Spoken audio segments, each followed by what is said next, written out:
Bonjour. Depuis la semaine dernière, nous voyons le droit en situation de crise.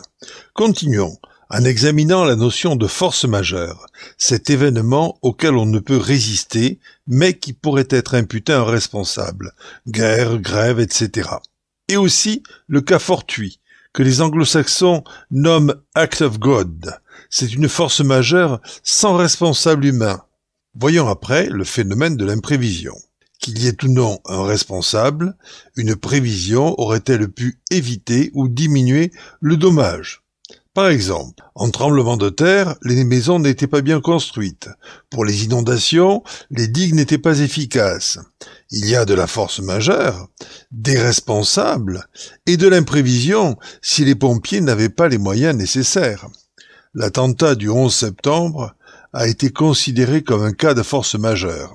Le tsunami, un act of God.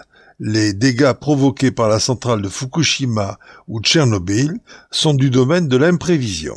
Après la crise, nous serons confrontés à ces questions de force majeure, d'imprévision, sujet passif ou sujet actif, ou les deux, comme le patron qui, soumis à une réglementation et des problèmes d'approvisionnement, reste néanmoins obligé envers ses salariés. Des conflits naîtront.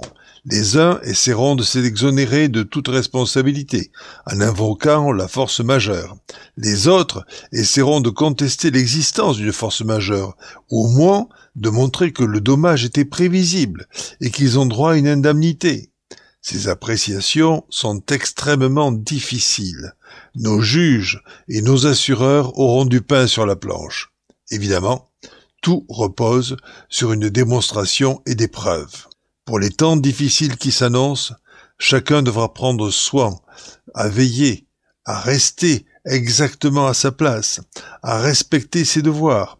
Ce n'est pas seulement un conseil de civisme, c'est aussi une précaution juridique de protection des intérêts privés.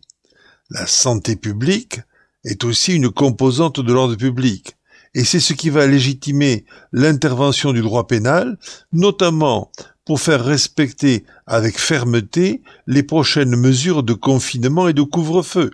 La responsabilité est un pilier de la régulation privée et de l'indemnisation. La crise cessera, et à l'heure des comptes, il y aura lieu à connaître les dégâts et les responsabilités. Il est donc nécessaire de bien comprendre ces problèmes de responsabilité. Dans un premier temps, il faut penser à privilégier la négociation amiable. Mais bien sûr, il y aura des procédures. Il faudra donc rédiger des mémoires montrant les causes et les dommages. Il faudra présenter des preuves, solliciter des arbitrages ou des décisions judiciaires. Et au final, espérer une indemnisation si le responsable est resté solvable après la crise. En ces temps très difficiles qui nous attendent, soyez très attentifs à vos droits. Accumulez les justificatifs, soyez conciliants, n'engendrez pas trop tôt des procédures. Il ne faut pas espérer être indemnisé par des entreprises qui auront déposé leur bilan. Restez confinés, respectez les instructions, ordonnez et classez vos documents. À la semaine prochaine.